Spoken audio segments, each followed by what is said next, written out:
rights and the fifth estate.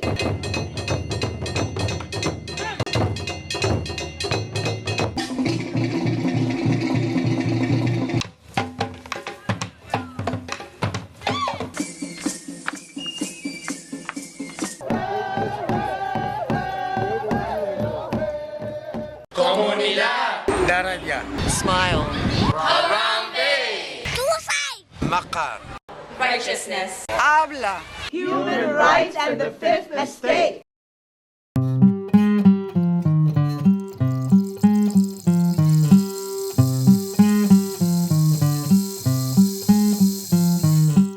My name is Nicolas Chango. I am from South America, Ecuador. My people originally came from Lake Titicaca, which is now located between Peru and Bolivia. That's like more than 1,000 years ago.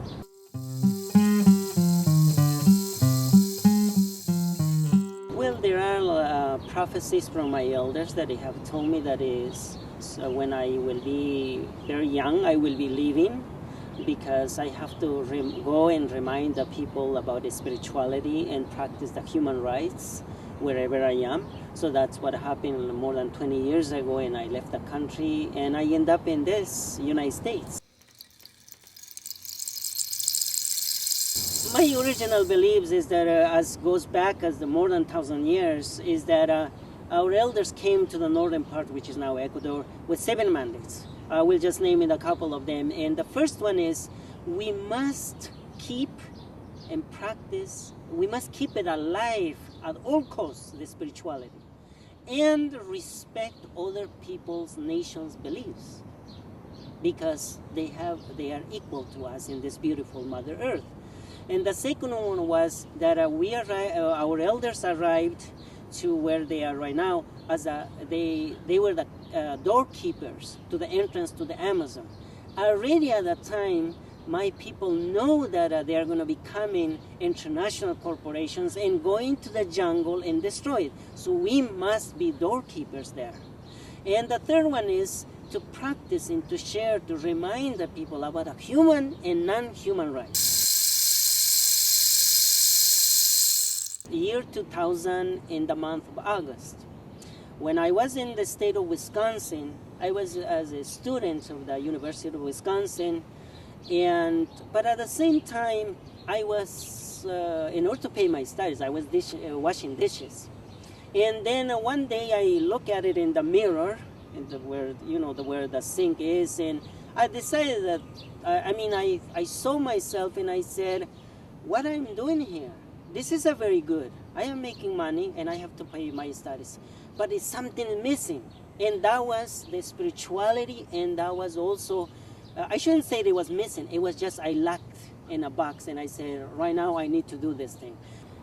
Somehow, it's like coming from the skies, the invitation from the United Nations. It was an invitation letter which says, Mr. Chango, we would like to invite you to come and participate at the United Nations at the International Day of Indigenous People.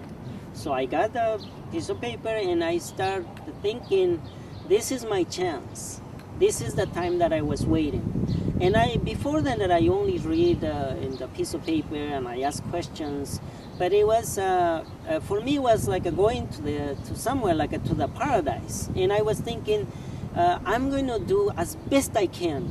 And then I put together my thoughts and my dreams, and I came with a big heavy bulky thing, and when I arrived to the UN, I see that it was not such a big deal, the building, one.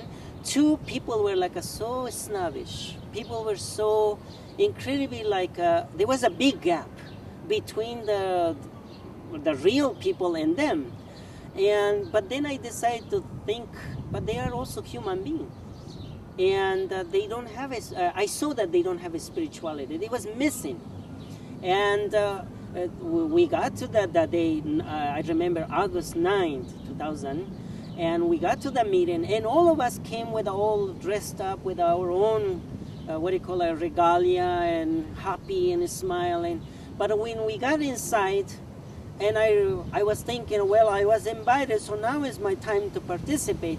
But that was the time when we got a negative part, the imposition, the people who like the white supremacy, always manipulating, always telling us what to do and what not to do, and who should be.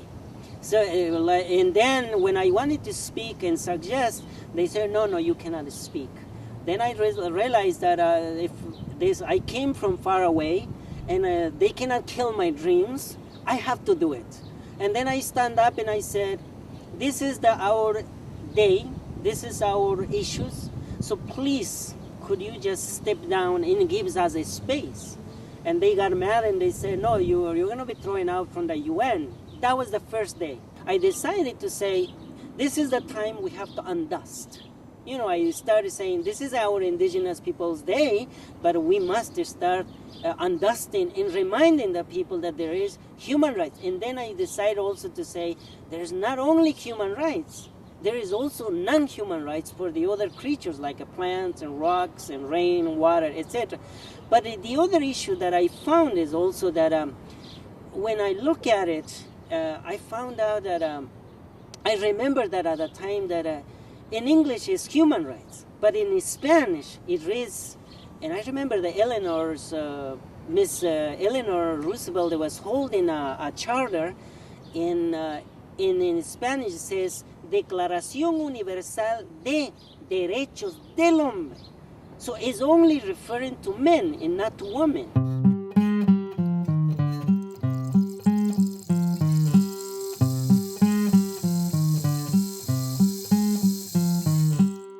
Our declaration, it is 46 articles compared to the Universal Declaration on Human Rights. Our declaration is 46 articles and refers to all kinds of beings, and into this universe. It's not only like 30 articles referring to the human rights issues, but ours refers to the water, to the trees, refers to the sky, refers to the spirituality, refers to the women, refers to the gay and lesbian, refers to the, the disabled people, the people who are there.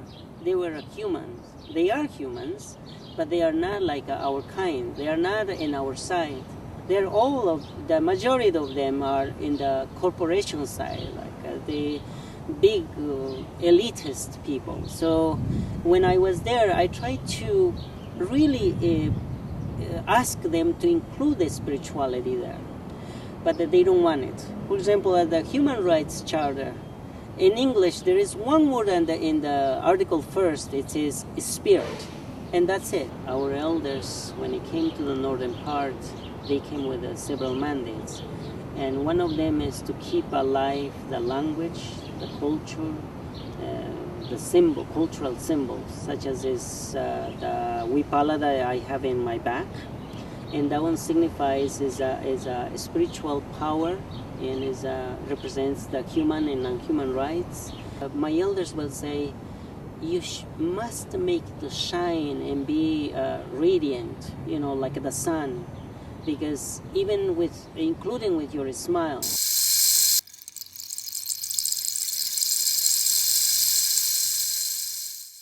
When we start speaking in that way, they say, oh, the Indians are confused.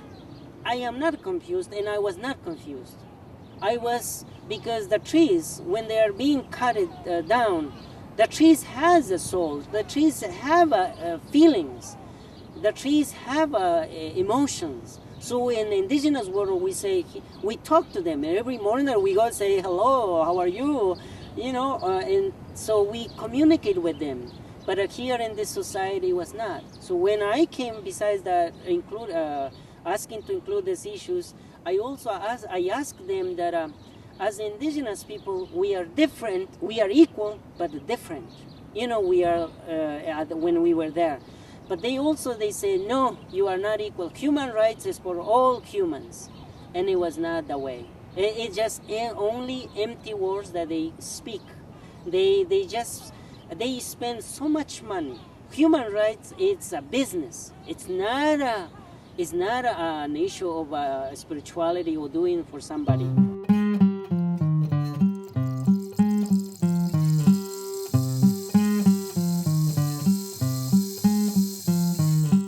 after 7 years being participating, I was banned or kicked out forever.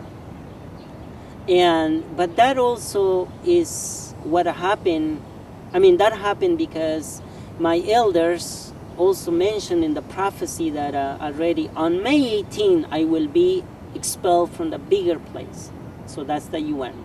And that day is also the day that the last Inca who rebelled against the Spaniards. And 1781, May 18, when he was decapitated. So that day happened and I was expelled. So until now, from May 18, 2009, I am not able to go in. Nobody wants to explain me why or what are the reasons.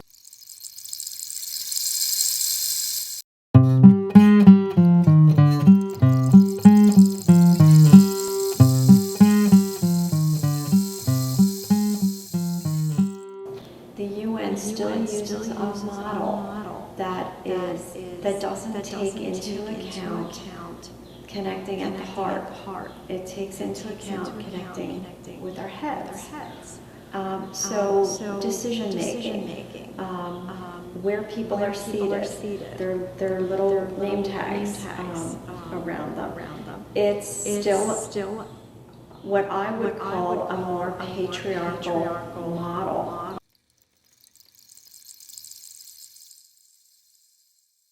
The indigenous people carry prophecy with them, and I think it's a difficult idea for for a patriarchal society to wrap their head around.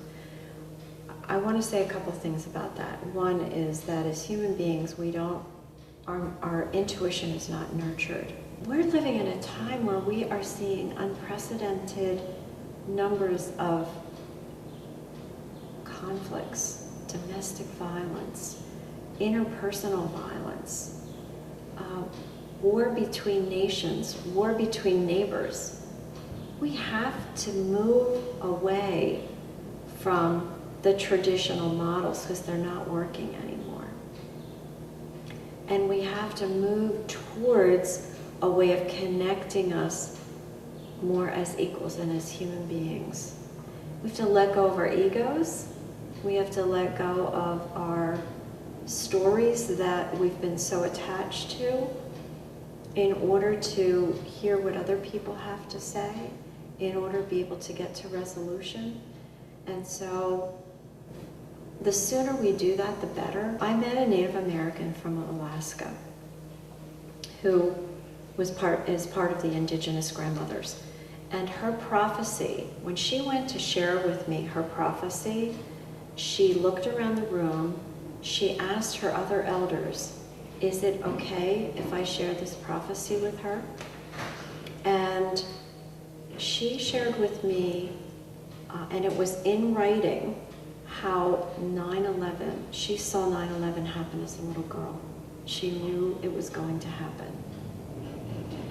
And I got chills. I get the chills to this day when I think about her sharing that with me, that she saw the Twin Towers coming down.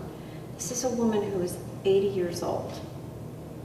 The Twin Towers didn't even exist when she was born, yet she had this prophecy as a little girl. Her culture nurtured their prophecies. In other words, they didn't say, how could that be possible? But that's what we do to so many people. We might feel something is going to happen, but we will have many people around us just poo-hooing the idea.